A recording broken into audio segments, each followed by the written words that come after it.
안녕하세요. 사연 읽어주는 남녀입니다. 오늘도 와주셔서 감사드리며 그럼 오늘의 사연 바로 시작하겠습니다. 안녕하세요.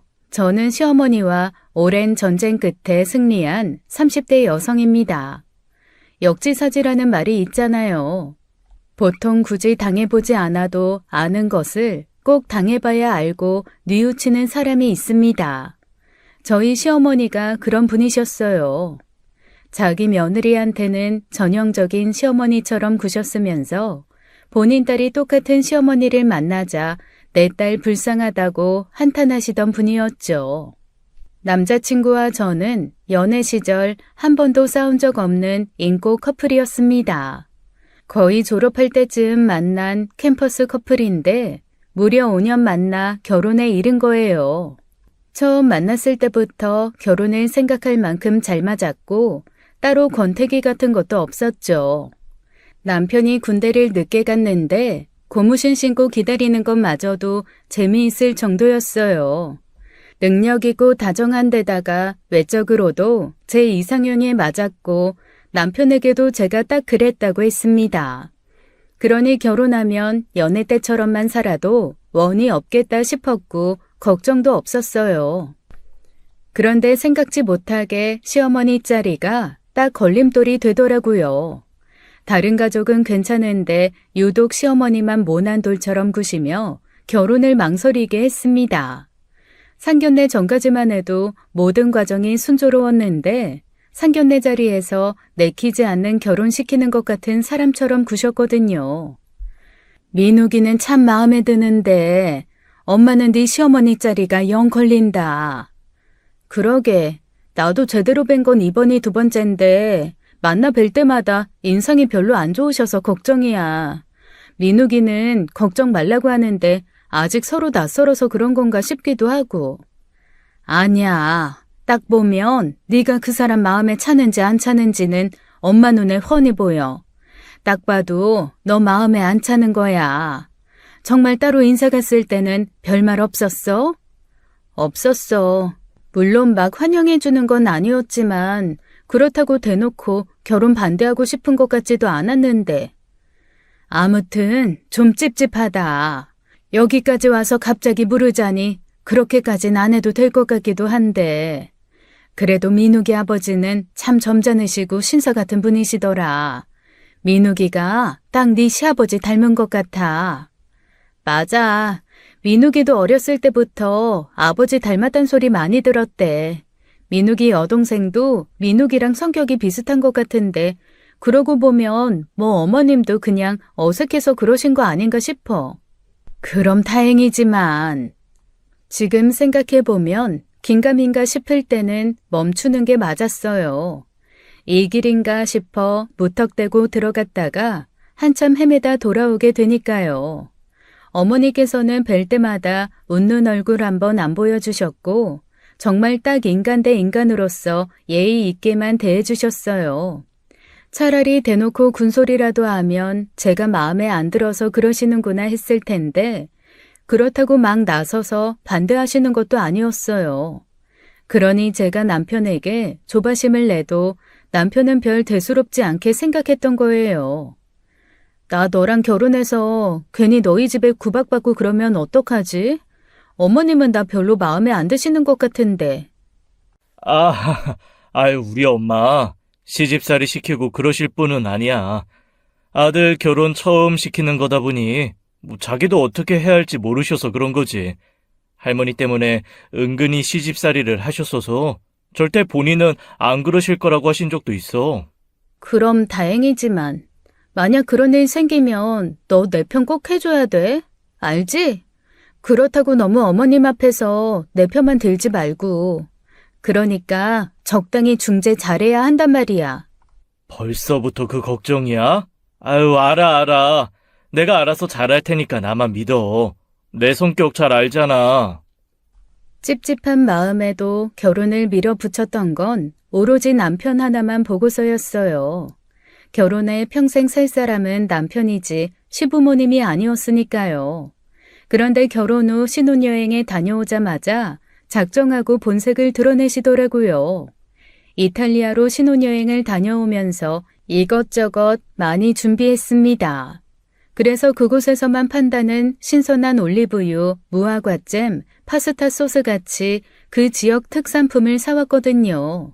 대를 이어 운영하는 장인 가게에서 산 양가 부모님 가죽 지갑과 이탈리아에서 산 것들로 종합 선물 상자를 만들어 예쁘게 포장해서 드렸어요.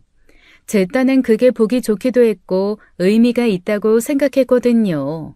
그런데 선물을 받으신 어머님께서 표정이 영 안 좋으신 거예요. 뭘 이렇게 쓸데없이 먹을 걸 많이 사왔는지. 네?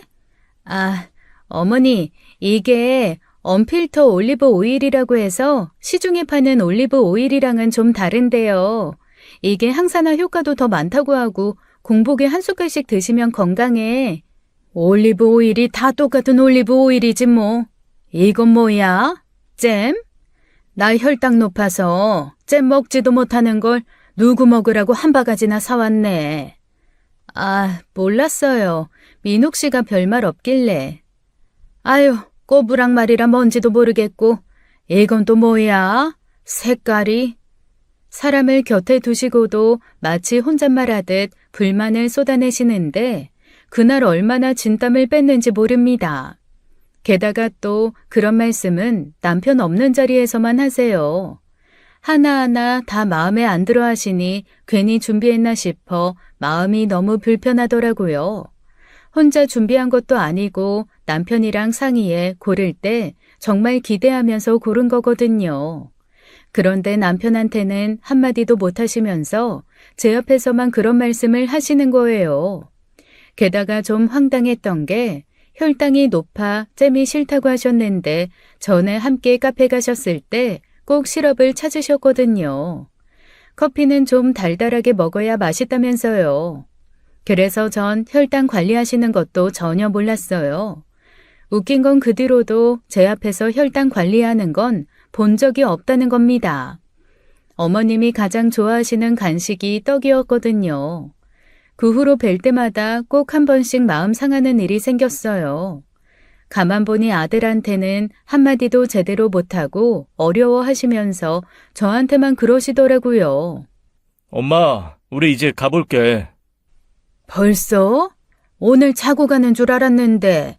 내일 일이 있어서 오후에 회사 잠깐 나가봐야 해. 그럼 미리 올라가봐야 덜 피곤하니까. 그럼 가야지. 엄마가 뭐 챙겨줄까? 아까 보니까 고들빼기 김치 잘 먹던데. 그럼 좋지. 맞다. 애정이가 아까 매실 양파 장아찌도 잘 먹던데 그것도 좀 싸줘. 그렇게 어머님께서 싸주신 걸 들고 와서 풀어보면 반찬통 2개에 들어있는 건 전부 고들빼기 김치였어요. 저는 일부러 그러셨다고 생각하는데 남편은 깜빡하고 김치만 2개 담으셨나 보다 하더라고요. 이게 희한하게 남자들은 잘 모르는데 여자들만 아는 그런 게 있더라고요. 딱 봐도 남편 좋아하는 반찬만 챙기고 제가 좋다는 건 일부러 안 챙기셨다는 게 느껴지는데도요. 그게 한 번이면 실수라고 생각했겠지만 그런 자잘한 일들이 몇 번이나 반복됐죠. 그럴 때마다 제가 속풀이 할 수 있는 곳은 친정밖에 없었어요. 진짜 겪다 보니까 치사해서 말도 안 나오더라니까. 아니 유치하게 먹을 걸로 그러시지? 먹는 걸로 그러는 게 제일 치사한 건데 네 시어머니 정말 못됐다. 딸도 있는 양반이 나중에 그 업보 고스란히 받으면 어쩌려고. 무섭지도 않은가 몰라. 어머니는 나랑 아가씨 급이 다르다고 생각하시는데 뭐. 급이 다르긴 뭐가 달라? 뭐 유학 보냈다고 유세 부리는 거래? 어머니 평생 자랑 중에 하나더라. 아가씨 일본 유학 보내서 거기서 회사 다니는 거. 정작 아가씨는 한국 돌아오고 싶어서 난리던데 어머니 눈치 보느라 못 오는 것 같고 그래.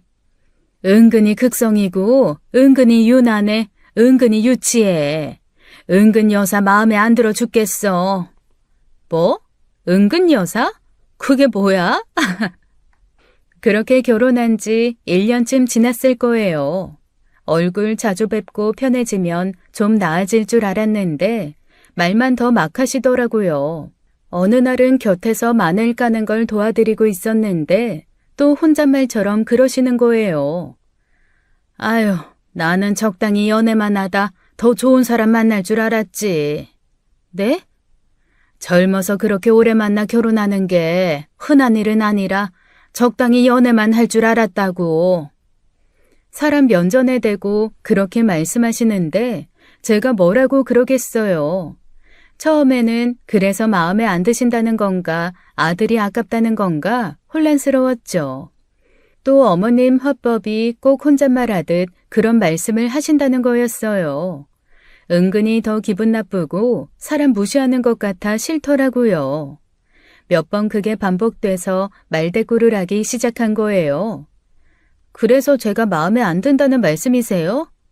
그러자 어머님께서 흠칫 놀라시며 저를 쳐다보시더니 변명하듯 그러시더라고요. 아니, 나 혼잣말이었다. 무슨 혼잣말을 그렇게 크게 하세요? 마이크 들이면 동네 사람들 다 하시겠네. 그게 제 작은 반격의 시작이었죠. 그런데 어머니께서는 그걸 마치 전쟁 선포라고 받아들이셨나 보더라고요. 시간이 갈수록 점점 더 노골적으로 저를 못마땅해 하시고 아들 아깝다는 소리를 돌려 하시는 거예요. 그러니 시댁에 가고 싶겠어요? 친정도 시댁도 집에서 2시간 거리라 한 달에 한 번씩은 양가 순회하듯 가곤 했거든요. 점심에는 시댁에서 저녁은 친정에서 그런 식으로요. 그런데 갈 때마다 그러시니 솔직히 시댁 가는 게 싫었습니다. 이번 달은 그냥 쉬자. 나 피곤해. 많이 피곤해? 뭐 그래, 그럼 집에 연락드릴게. 내가 피곤해서 그렇다고 하지 말고 너 일 있어서 못 간다고 해. 괜히 어머니 내 탓하시니까. 에이, 뭐 피곤하면 안 갈 수도 있는 거지. 그런 걸로 그러실까? 너는 몰라. 너한테는 좋은 어머님이실지 모르겠지만 솔직히 어머니, 좋은 시어머니는 아니셔. 대체 엄마가 나 없을 때 무슨 말을 그렇게 하길래 그래? 그냥 뻔하지 뭐. 더 좋은 며느리감 데려올 줄 알았다. 더 참한 애를 데려올 줄 알았다. 뭐 그런 식. 진짜 우리 엄마가 그런 소리를 했다고? 그럼 내가 뭐 거짓말해? 너 그런 식으로 말할 때마다 나 거짓말쟁이 취급하는 것 같아서 기분 나빠.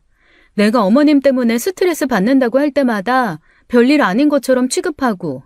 내가 분명히 중재 잘하라고 했지. 우리 엄마는 뭐 바보라서 가만히 있고 네가 완벽한 사위라서 아무 말 안 하는 줄 알아? 귀한 자식 보냈으니 너도 귀한 자식 취급해주는 것뿐이야. 너 아마 우리 엄마가 어머니처럼 똑같이 했으면 너 절대 가만히 안 있었을걸? 참다 남편에게 그렇게 한 소리 하면 남편은 그제야 좀 심각한 문제구나 하는 것 같았어요. 문제는 무슨 일이든 믿음직하게 굴었던 남편이 고부 갈등 문제에서는 고장난 바퀴처럼 군다는 거였습니다. 그렇게 한바탕 하고 난 후 이튿날 어머님께 연락이 왔는데 굉장히 화가 나셨더라고요. 얘, 너 민욱이한테 대체 무슨 소리를 했길래 애가 아침 대바람부터 전화해서 그러니? 네? 무슨 말씀이세요? 어머, 얘 팔빼 많은 것 좀 봐. 기가 막혀서.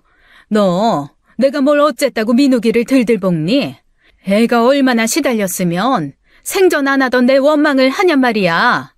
너 그러는 거 아니다. 며느리가 모자 이간질이나 시키면서 남편 손바닥 주무르듯 하려는 거 아주 못된 짓이라고. 어머니, 민욱 씨가 뭐라고 했는데 그러세요? 뭐라고 했든 남편이 알게 할 소리가 있고 모르게 할 소리가 있는 거지. 그런 것도 구분 못하는 푼수야? 어휴, 진짜 어쩌다 내 팔자에 저런 게 며느리로 들어와서는. 어머니, 지금 뭐라고 하셨어요? 저런 게요? 정말 말씀 너무하신 거 아니에요? 뭐가 그렇게 마음에 안 들어서 그러시는데요. 저 민욱 씨에 비해 뒤처지는 거 없고 부족한 거 없다고 생각하는데요. 너네 집은 거울 없니? 뭐 하나하나 못 미치는 거 따져달라는 거야? 나는 너 처음부터 마음에 안 들었어. 5년이나 사귀면서 내 아들한테 꽃다발이며 선물 받아가는 것도 싫었고 지엄마 챙길 줄은 모르면서 휴가 때마다 너 가고 싶은데 끌고 다니는 것도 싫었다. 결혼하면 또 달라지겠지 했더니 아주 며느리라는 게 시부모는 생각도 안 하고 지들끼리만 좋아서 살면 그만이고. 아휴, 어디 가서 내가 부끄러워서 말도 못하지. 결국 그 일로 시어머니의 진심을 들을 수 있었는데 저는 기가 막혀 말문이 막혔습니다. 그러니까 자기 아들이 자기한테도 안 하던 짓을 저한테 하며 챙기는 게 싫다는 게 주된 이유였어요. 저희 어머니는 저희끼리 여행 가고 제가 남자친구 위해 선물을 준비하면 젊을 때다, 청춘이다, 참 보기 좋다고 하셨거든요. 그래서 어머니 생각이 도저히 이해가 안 되더라고요. 엄밀히 말하면 자기 아들한테 불만을 가져야지 왜 그걸 저한테 불만을 가지나요? 그 일로 열받아 남편이랑 처음으로 대판 싸웠습니다. 대체 무슨 말을 어떻게 했으면 어머님이 저한테 그런 얘기를 하게 하냐고요. 처음엔 어머님이 그런 말씀을 하셨다는 걸 못 믿겠다고 하던 남편도 자동 녹음이 된 통화를 듣고는 아무 말도 못 하더라고요. 자기도 전혀 생각지 못한 일인지 굉장히 충격받은 얼굴이었어요. 남자들 우리 엄마는 안 그래라더니 저희 남편도 전형적인 그쪽 사람이었던 거예요. 그래서 그 일로 당분간 시댁 발길을 끊을 수 있었죠. 그렇게 석 달쯤 연락도 안 하고 찾아가지도 않았습니다. 매달 기다렸다는 듯이 방문하던 며느리가 안 오니 저 찾는 건 시아버지 뿐이더라고요. 제게 연락은 못 하시고 남편을 통해 요즘 왜 뜸하냐고 하셨다는데 시아버지께는 좀 죄송하더라고요. 시아버지는 전형적으로 며느리 예뻐해 주시는 분이셨거든요. 말수가 많은 분은 아니신데 조용히 말 한마디를 하더라도 마음 따뜻하게 해주시고 생일이면 깨끗한 봉투 사다 용돈 넣어주시는 그런 분이요. 그래서 따로 아버님께 잘 계시냐고 요즘 바빠서 못 찾아뵀다 연락드렸더니 뜻밖에도 전화가 오신 거예요. 아가, 애정아, 잘 지내고 있어? 밥은 잘 먹고? 네, 아버님. 아버님께서도 잘 계시죠? 죄송해요. 요즘 통 찾아뵙지 못해서. 다 안다. 너 민욱 엄마 때문에 마음 상한 거 맞지? 네? 그게... 같은 지붕 아래 살면서 귀가 없는 것도 아니고 내가 그걸 어떻게 모르겠냐? 궁시렁궁시렁 혼잣말이 많던 사람이 어느 날부터 전화통을 붙잡고 그렇게 너 안 좋은 소리를 하는데 둘이 무슨 일이 있어도 있지 싶었다. 마음 상했다면 내가 사과하마. 아니에요. 아버님께서 그러신 것도 아닌데 왜 아버님께서 사과를 하세요? 뻔하지. 민욱 엄마가 너 보통 서운하게 했겠냐? 평소에도 살갑게 대해주지도 않았는데 그 사람이 안 그래 보이지만 질투도 많고 아들 유세도 부리고 싶어하는 사람이라 그래. 미안하다. 내가 단도리를 했어야 하는데 괜히 귀한 사돈딸만 마음고생시켰구나. 그러니 나 봐서라도 네가 마음 좀 풀어다오. 오다 안 오니 내가 마음이 너무 허전해 그래. 아버님께서 그렇게 말씀하시니 저도 마음이 너무 안 좋아 결국 다시 시댁을 찾게 된 거예요. 시어머니 하나 때문에 저 예뻐해 주시는 시아버님 마음 외면하는 것도 도리가 아닌 것 같았고요. 그 일로 남편도 충격을 받아서 제 눈치를 보기 시작했고 확실한 중재를 하려는 노력이 보여 가능했던 일이죠. 가더라도 어머님께는 인사만 드리고 따로 일을 도와드리지도 않았어요. 처음엔 잘 보이고 싶은 마음에 주방에 들어가 이것저것 다 거들었는데 그랬더니 절 더 무시하는 것 같기도 했고요. 그랬더니 한 번씩 저를 쳐다보는데 도끼 눈을 하고 쳐다보더라고요. 감히 며느리가 시어머니한테 대접만 받고 있으니 열이 받으셨겠죠. 근데 시아버지나 남편 앞에서는 한마디도 안 하시고 그렇게 쳐다보기만 하시니 이게 뭐 하는 건가 싶더라고요. 저도 싸우려고 결혼한 게 아니었으니까요. 서로서로 아껴주고 보듬어줘도 모자랄 판에 쓸데없는 기싸움으로 감정 낭비하는 것 같아 너무 불편했죠. 그래서 제가 먼저 마음을 열고 어머님께 말씀을 드렸어요.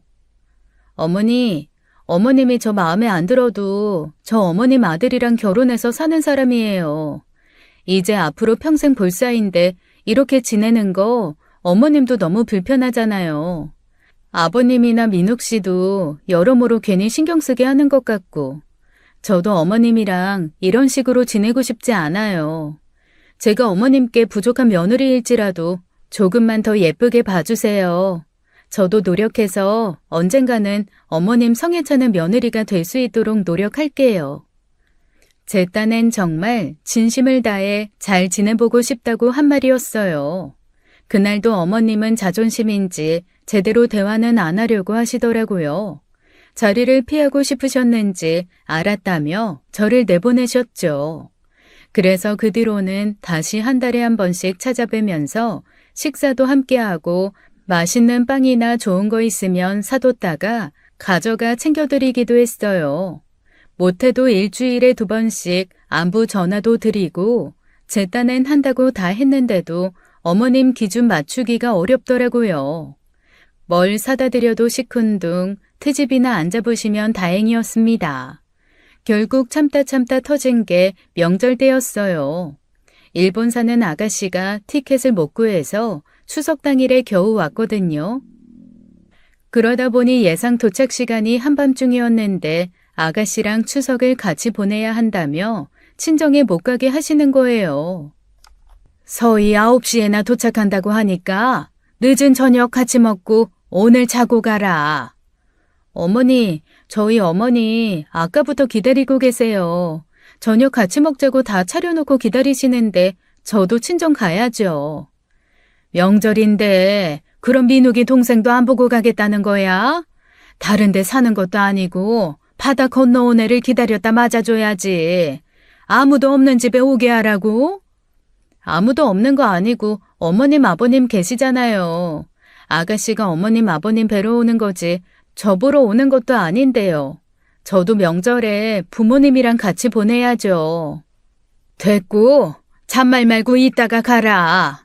괜히 민욱이한테 쓸데없는 소리 하지 말고. 어떻게 된 게 너는 시집 와서 너 건 다 챙기고 살려고 하니? 나 때는 시어머니가 죽으라면 죽는 신용도 했어. 요즘 애들은 왜 그렇게 기본이 안 돼 있나 몰라. 어머니께서 죽으라면 죽는 신용하는 게 기본이에요? 그게 기본이면 저 그냥 기본 안 하고 살래요. 저 결혼해도 저희 부모님 딸이고 명절마다 부모님 얼굴 볼 자격 있어요. 아가씨도 어머님 아버님 보러 바다 건너 여기까지 오는데 왜 저는 친정 못 가게 하시는 거예요? 무슨 일이야? 또 무슨 일인데 그래? 아무것도 아니야. 별일도 아닌 거 가지고 내 앞에서 목소리를 높이네. 아가, 너 왜 그래? 왜 그렇게 화가 났어? 아니, 시엄마가 또 뭐라 그래? 또 애를 뭐라고 잡았길래 애가 이렇게 화가 나 있어? 애정이한테 허튼 소리 하면 내가 가만히 있지 않겠다고 했지? 내가 뭐 못할 소리 한 것도 아닌데 왜 나한테만 그래? 아, 그럼 못할 소리 한 것도 아닌데 애정이 저게 당장이라도 울 것처럼 저러고 있어? 참나, 서희 오는 거 보고 같이 밥 먹고 자고 가라고 했어. 그 소리가 그렇게 못할 소리야? 추석에 얼굴 보고 가족들 다 같이 모여서 밥 먹자는 게 그게 못할 소리냐고. 뭐? 아, 사돈 기다린다는 거 못 들었어? 안 싸더니 민욱이 저거 차려준다고 새벽같이 시장 봐서 저녁상 봐놓고 기다린다는데 아, 서희 그게 뭐라고 며느리를 잡아? 서희가 우리 보러 오는 거지 애정이 보러 오는 거야? 서희도 불편해해. 애들 기다린다고 좋은 사람 아무도 없다고. 당신 혼자 좋은 일이잖아. 시아버지께서 나서서 그렇게 불같이 화를 내시자 어머님께서는 한마디도 못 하시더라고요. 뒤늦게 밖에 나갔다 들어온 남편도 무슨 일인가 싶다가 어머님께 한 소리 하고요. 아, 엄마가 애정이 안 보내면 내가 장인어른 장모님한테 뭐가 돼? 내 입장은 생각도 안 해? 그리고 서희 뭐 1년에 한두 번 들어와? 지난번 여름 휴가 때도 한국에 들어와 보냈잖아. 그거 고작 2달 전이야. 여름 휴가랑 명절이랑 같아? 명절은 자고로. 아, 이 사람이 그래도? 당신이 그럼 안싸돈한테 전화해. 내 딸 오면 늦은 저녁 먹고 보낼 테니까 기다리라고 당신이 전화하라고. 시아버지의 불같은 호령에 결국 시어머니께서는 꼬리를 내렸고 그날 저희 부부는 시간 맞춰 친정에 갈 수 있었어요. 뒤늦게 소식을 들은 아가씨가 연락해 미안해 어쩔 줄을 모르더라고요. 언니, 미안해요. 오빠한테 얘기 다 들었어요. 저 때문에 괜히 엄마한테 안 좋은 소리 듣고 너무 미안해서 어떡해요? 아니에요, 아가씨. 아가씨 때문에 그런 것도 아닌데요. 시간 되면 공항 가기 전에 저희 집으로 와요. 제가 맛있는 거 사줄게요. 가만히 있으면 형제들끼리 어련히 잘 챙기고 잘 살겠어요. 그때도 아가씨 공항 가기 전에 저희 집에 들러서 쉬다가 제가 해준 밥 먹고 공항까지 태워다 줬거든요. 그 일로 깨달은 건 시어머니한테 아무리 잘해도 소용없다는 것뿐이었어요.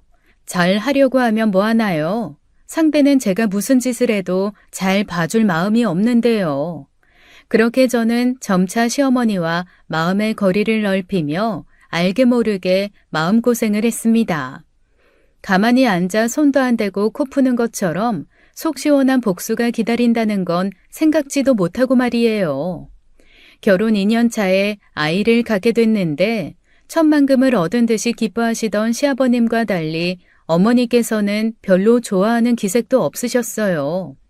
기대도 하지 않았기에 대수롭지도 않았습니다. 그때 아가씨가 일본 생활을 접고 한국으로 돌아왔어요. 어머니께서는 끝까지 반대하셨는데 아가씨가 시아버지께 연락해 펑펑 눈물을 쏟았나 보더라고요. 아무래도 업무 분위기나 사회생활 자체가 한국과 많이 달라 마음고생이 심했던 것 같았습니다. 직장 동료가 잘못 걸려서 한국인이라고 은근한 차별을 받기도 하고 따돌림도 있었던 모양이었죠. 난 진짜 일본 생활 적성이 안 맞았어요. 학교 다닐 때 재밌었는데 막상 회사 생활하니까 지켜야 할 규율도 너무 많고 융통성도 없어서 도무지 제 상식으로는 이해가 안 되는 것도 많았거든요. 그래도 비슷한 나라라 회사 생활도 다르지 않을 것 같더니 그게 아닌가 봐요. 진짜 아니에요. 저 지난번엔 제 실수도 아닌데 나보고 사과하라는데 무슨 대역죄인이라도 된 줄 알았다니까요. 은근히 이 짐에는 어찌나 하던지 눈치 보느라 점심 굶은 적도 여러 번이에요. 월급이나 많으면 몰라. 집세만 90을 내고 세금은 세금대로 가져가서 남는 것도 하나도 없고 경험이다 생각하고 2년은 더 버텨보려고 했는데 진짜 이건 아니다 싶더라고요. 잘 왔어요. 해외 생활도 맞는 사람이 따로 있는지 내 친구도 보면 프랑스 살다 1년 만에 돌아온 친구도 있고 아랍 쪽 승무원이 적성에 맞아서 4년째 하고 있는 친구도 있어요. 그러게 말이에요. 제 친구들 중에서도 잘 맞는 애들은 거기서 결혼도 할 거란 애도 있는데 저는 거기 정리하고 들어오는데 기뻐서 눈물이 다 나는 거예요. 이제 살 만큼 살아서 당분간 일본 안 가도 돼요. 그나저나 사랑이는 잘 크고 있어요? 네, 건강하게 잘 크고 있다네요. 갈 때마다 얼굴도 잘 보여주고 의사 선생님이 효녀 될 거라더라고요. 빨리 태어났으면 좋겠다. 저 고모 되는 거 너무너무 기다렸거든요. 아가씨가 한국에 들어오게 되면서 시댁 모임이 좀 잦아지긴 했지만 그건 괜찮았어요. 제가 임신 주수가 늘면서 아버님이 주도해서 저희가 사는 곳으로 오는 날이 더 많아졌거든요. 근데 어머님께서는 그것도 불만이 많으셨습니다. 그럼 안 오시면 되잖아요. 꼭 아버님이랑 아가씨랑 함께 오시면서 그렇게 불만을 말씀하시는 거예요. 운전도 아버님이나 아가씨가 하시고 그냥 앉아서 오시기만 하면 되는 건데도 왜 나이든 본인이 서울까지 와야 하느냐고 불평불만이 많았죠. 그날도 어머님께서 매콤한 게 당기신다며 갑자기 쭈꾸미 볶음을 먹으러 가자더라고요. 근데 제가 임신하고 나서 갑자기 좀 멀리하게 된 게 고춧가루 들어간 음식이었어요. 이상하게 체질이 변했는지 빨간 음식을 먹으면 꼭 탈이 나서 종일 화장실에서 살아야 했거든요.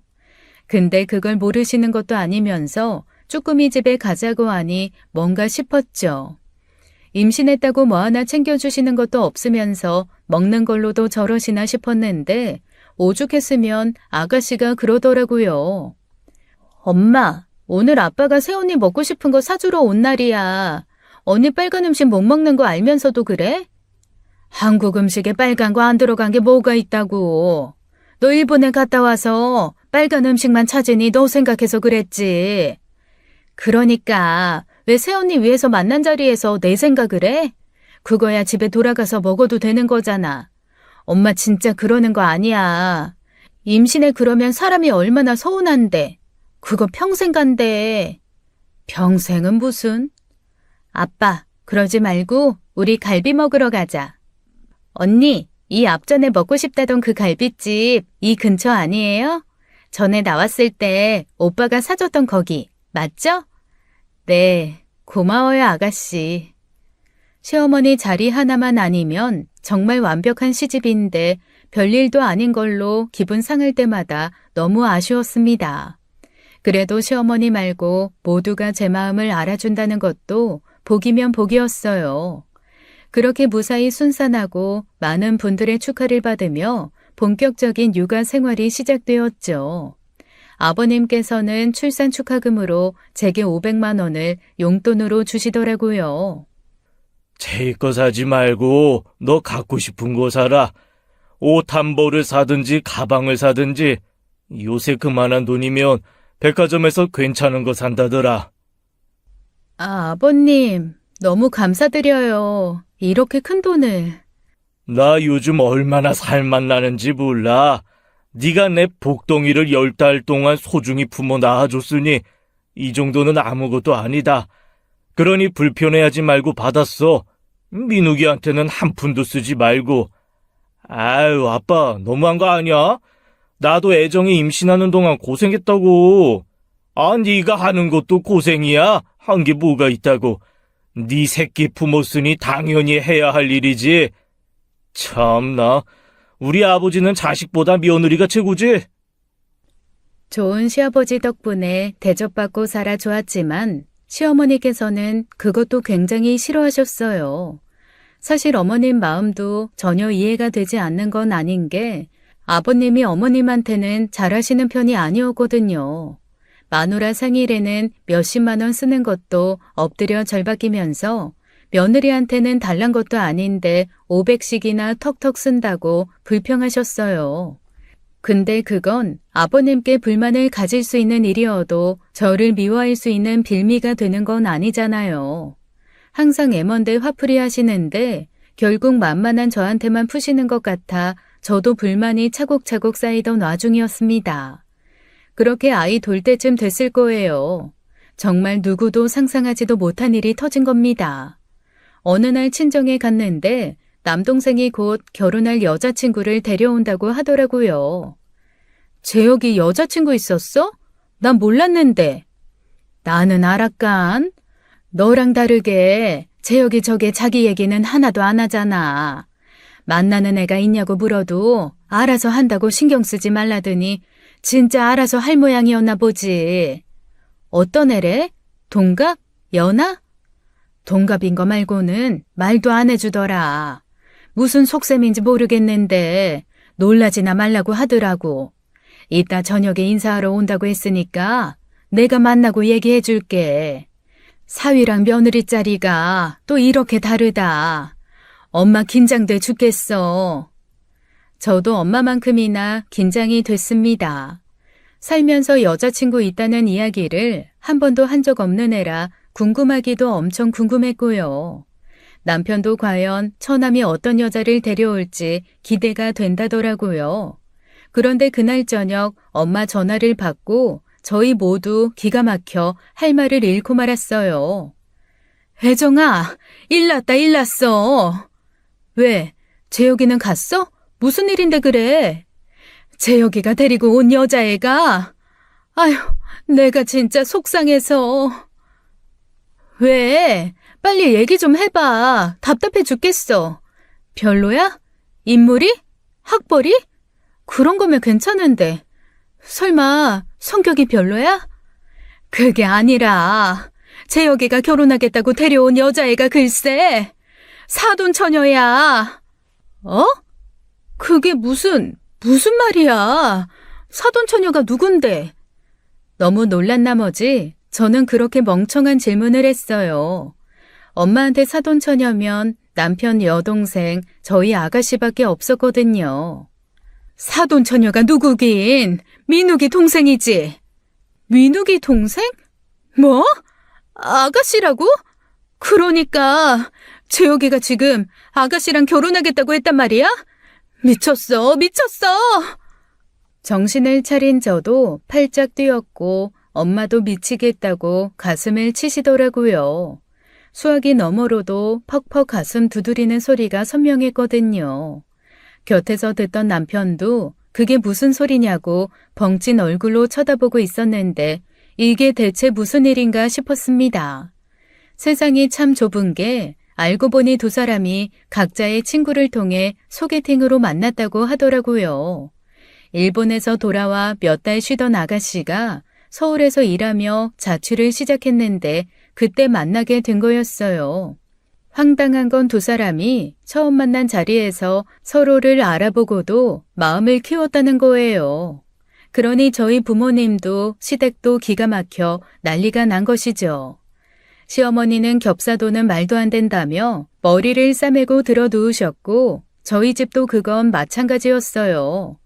문제는 그 두 사람의 생각이 너무 확고하다는 것이었습니다. 재혁아, 대체 무슨 생각으로 그런 거야? 알면 시작을 말아야지.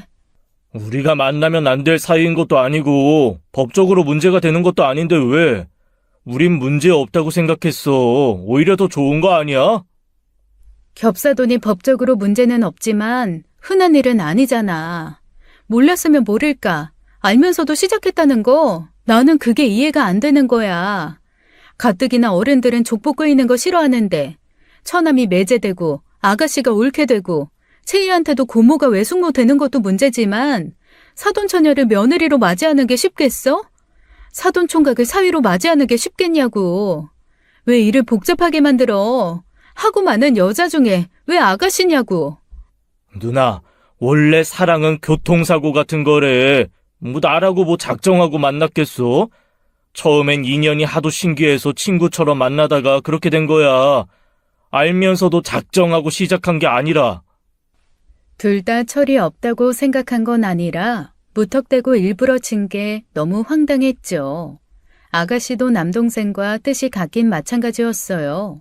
겹사돈이 문제가 되는 건 아니지만 괜히 그런 식으로 얽히니 좀 그렇더라고요.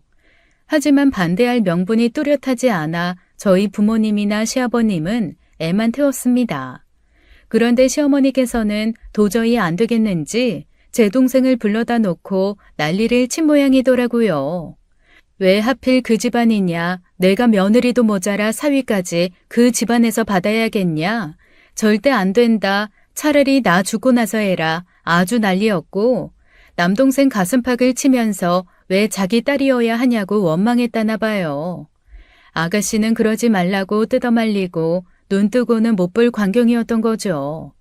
양가 부모님의 반대에 부딪히자 두 사람은 말도 없이 살림부터 차려버린 겁니다. 그러니 어떻게 하겠어요. 자식 이기는 부모 없다고 결국 두 사람을 허락하는 수밖에요. 처음엔 당황스럽기도 하고 겹사돈에 거부감이 있어도 저도 달갑지 않았는데 받아들이고 나니 사실 좋기도 하더라고요. 괜히 새로운 사람이 들어와 신경 쓰이는 일도 없고 원래 잘 지내던 가족이 더 끈끈해지는 것 같았고요. 그리고 전혀 생각지도 못하게 제가 사이다를 마시게 된 거예요. 저나 남편이야 이왕 이렇게 된 거 어쩌겠냐 싶었던 거지 양가 부모님은 아니었거든요.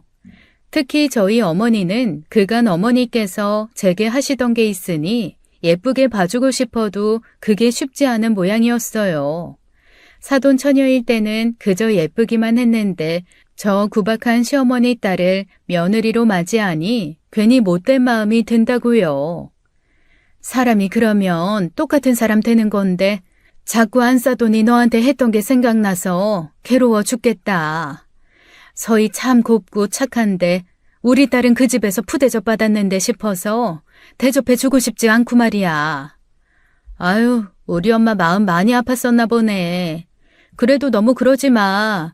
아가씨는 나한테 얼마나 마음 많이 써줬는데 어머님이 너무하신 거지 아가씨가 너무하신 거 아니잖아.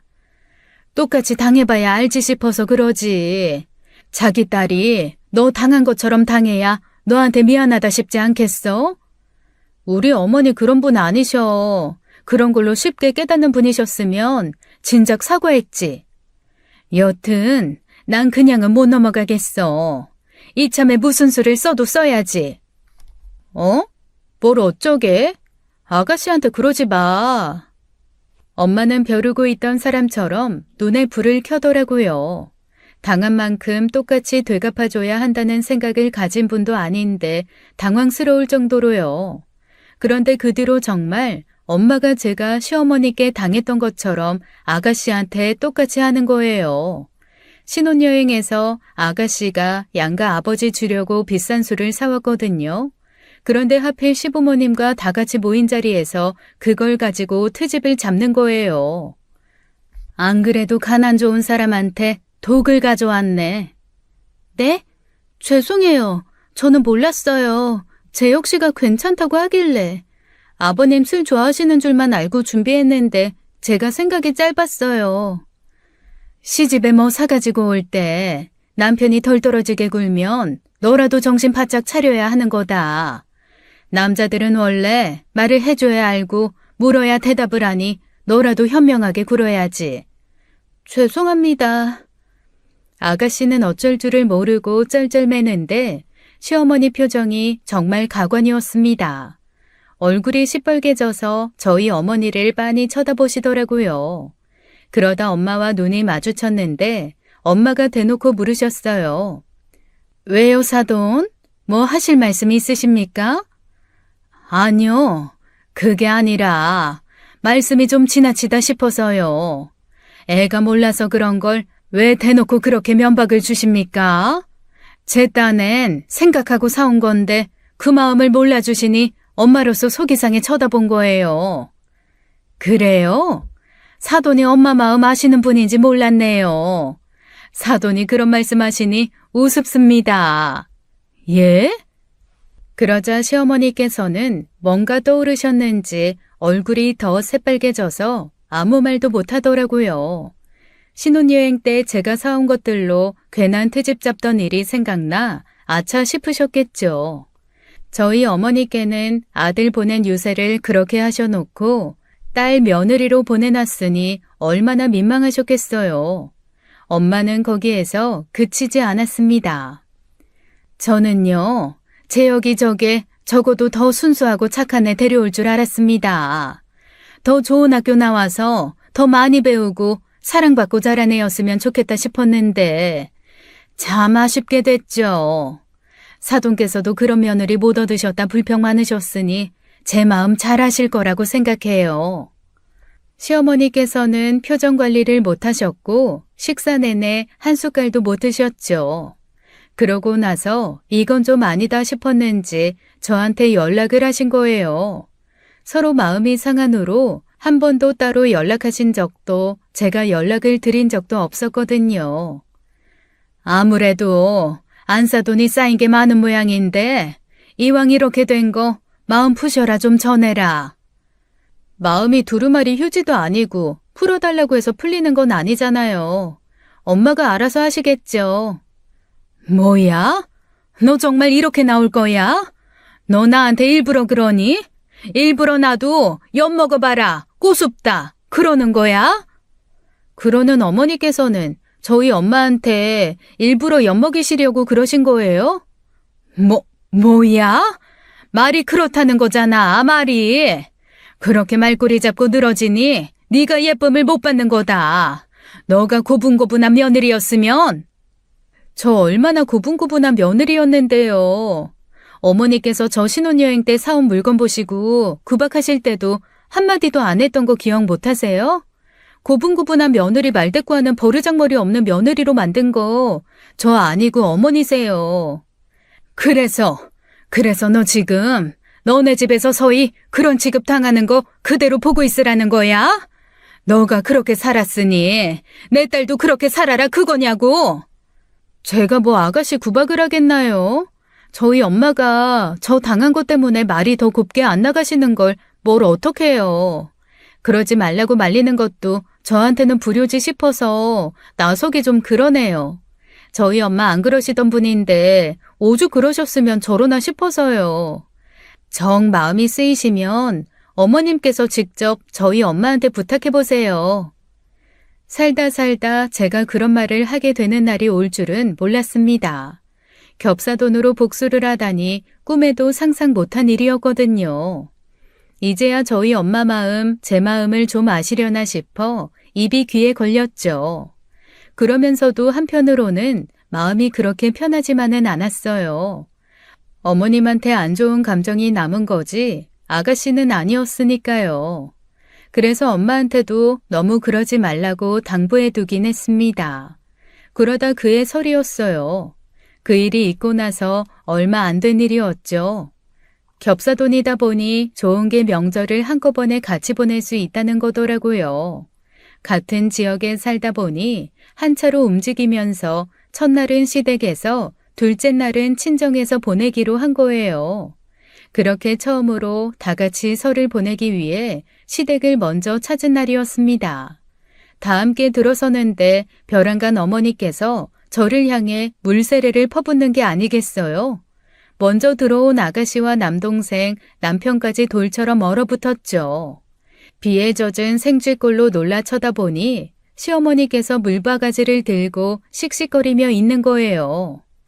진짜 하다. 똑같이 해주겠다면 나는 토해야겠다. 내가 그게 무서워서 너한테 찍소리도 못한 줄 알았어?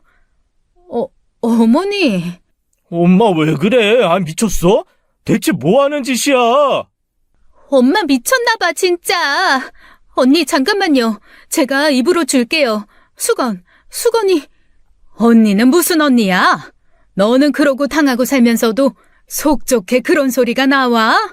아무리 그래도 그러는 거 아니다. 나 미운 거지 얘 미운 거야?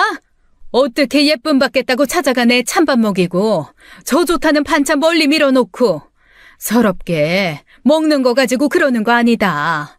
자기도 부모면 그게 얼마나 가슴 미어지는 일인지 알 텐데 어떻게 똑같이 그래? 시어머니께서 저를 앞에 두고 울분을 쏟아내시는데 이게 대체 무슨 일인가 싶었어요.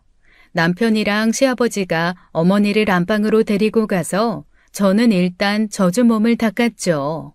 어머님 말씀을 듣고 나니 설마 엄마가 진짜 그랬나 싶어 아가씨 보는 게 미안하더라고요. 아가씨가 다급하게 제 머리와 옷을 닦아주는데 제가 수건을 빼앗고 물었습니다. 아가씨, 그게 진짜야? 우리 엄마가 정말 아가씨한테 찬밥 주고 반찬도 밀어놓고 그랬어?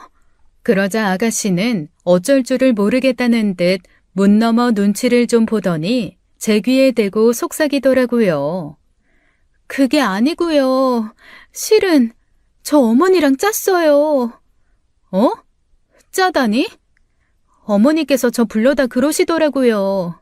제가 미운 게 아니라 그동안 언니 며느리로서 구박한 시어머니 너무 미워서 뭐라도 좀 하시고 싶으시다고. 엄마 앞에서 구박하는 거 진짜 미워서 그러는 거 아니니 마음 쓰지 말라셔서 그럼 제가 돕겠다고 한 거예요.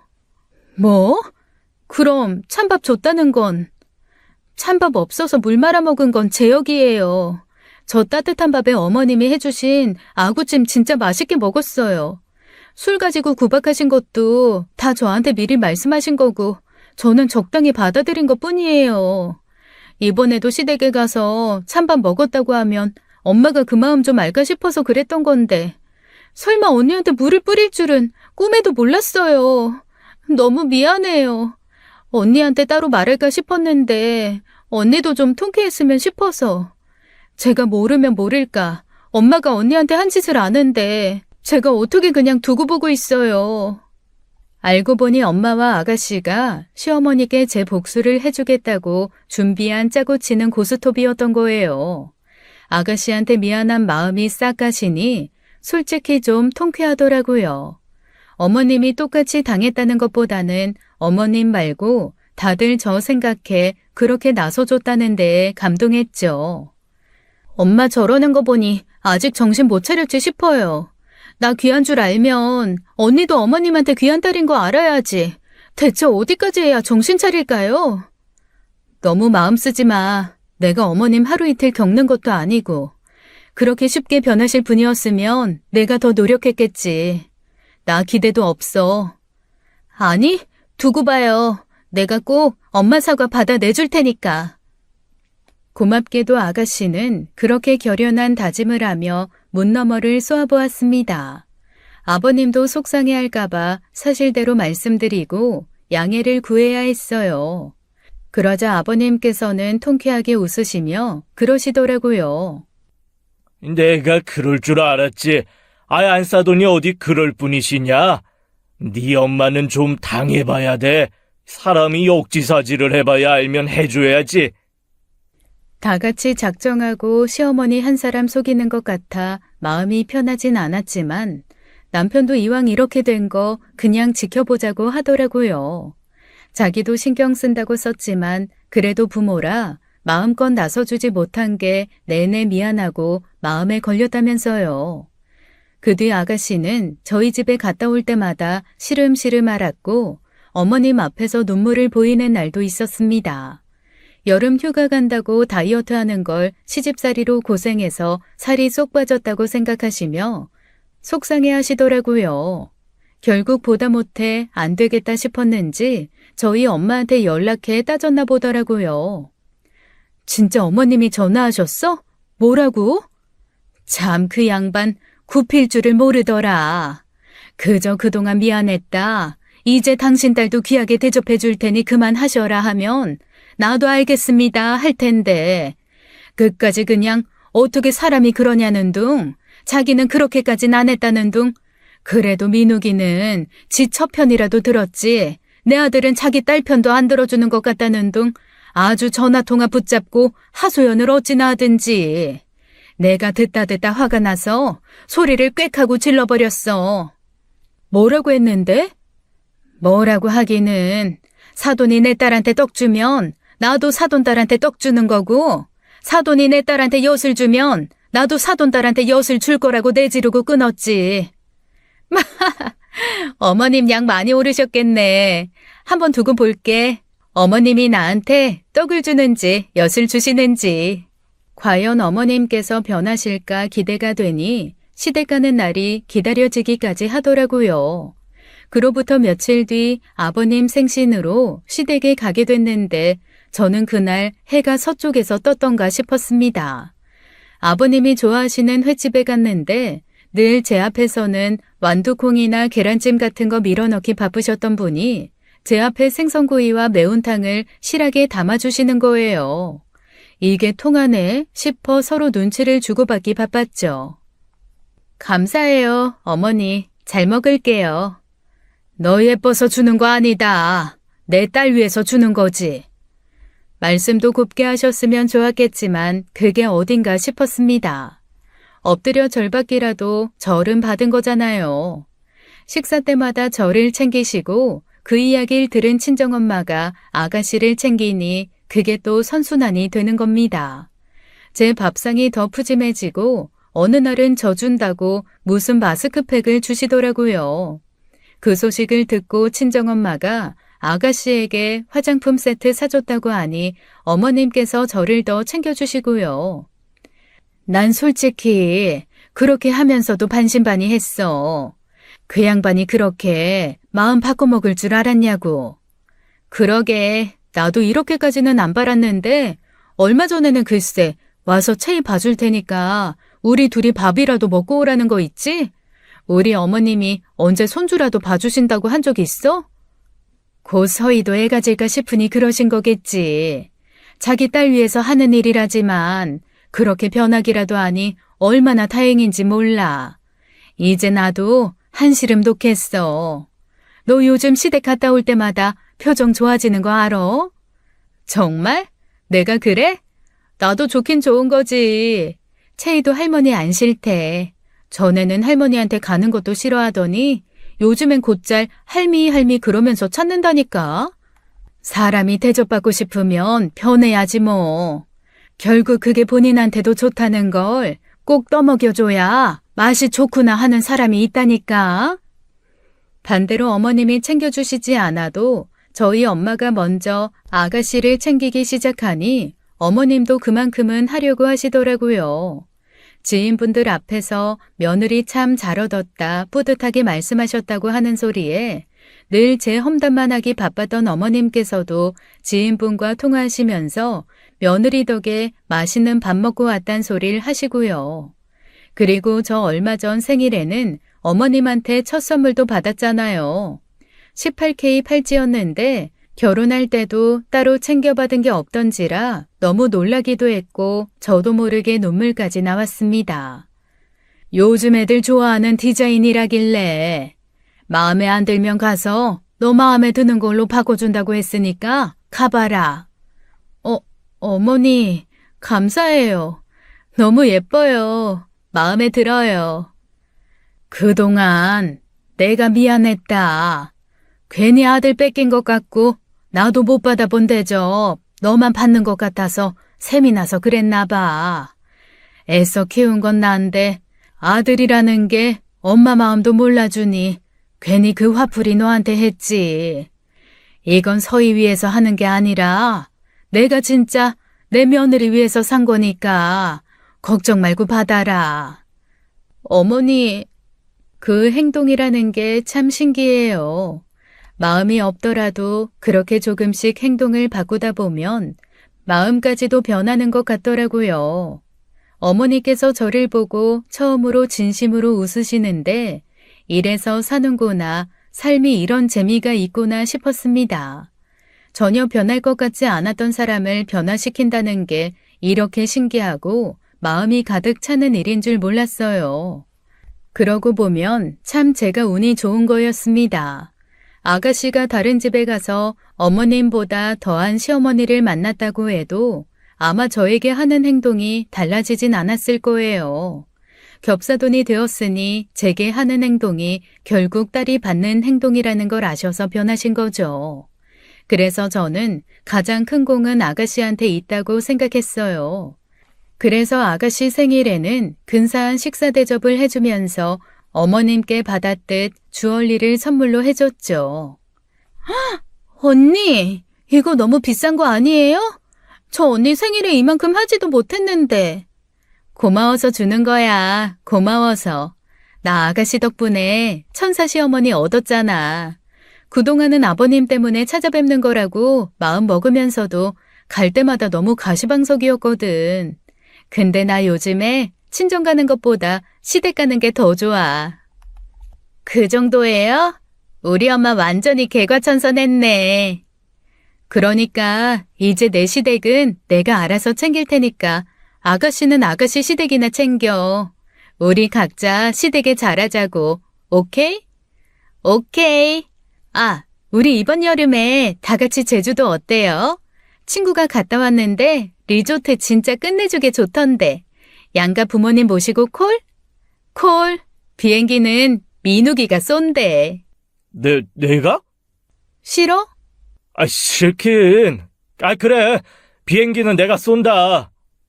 그럼 리조트는 재혁 씨가 쏘면 되겠네. 내가? 싫어? 그럼 리조트는 제가 할게요. 처음 겹사돈 말만 들었을 땐 쟤들이 나를 엿먹이려 그러나 왜 쟤들까지 나서서 나를 괴롭게 하나 했는데 알고 보니 둘이 복덩이였어요. 제가 오죽했으면 두 사람 소개해준 그 친구들 데려오라고 제가 12첩 반상해준다고 했다니까요. 서로 아끼고 살면 늘 웃는 일만 있을 텐데 다들 한 발짝만 양보해 즐겁고 행복하게 살았으면 좋겠습니다. 저도 절대 안 될 거라고 생각한 행복을 넣고 보니 이제 알 것 같아요. 다들 눈앞에 쥘 수 있는 행복, 놓치지 말고 꼭 잡으세요. 지금까지 사연 읽어주는 남녀였습니다. 끝까지 시청해주신 여러분 감사드리며 저희는 다음 사연으로 돌아올게요. 감사합니다.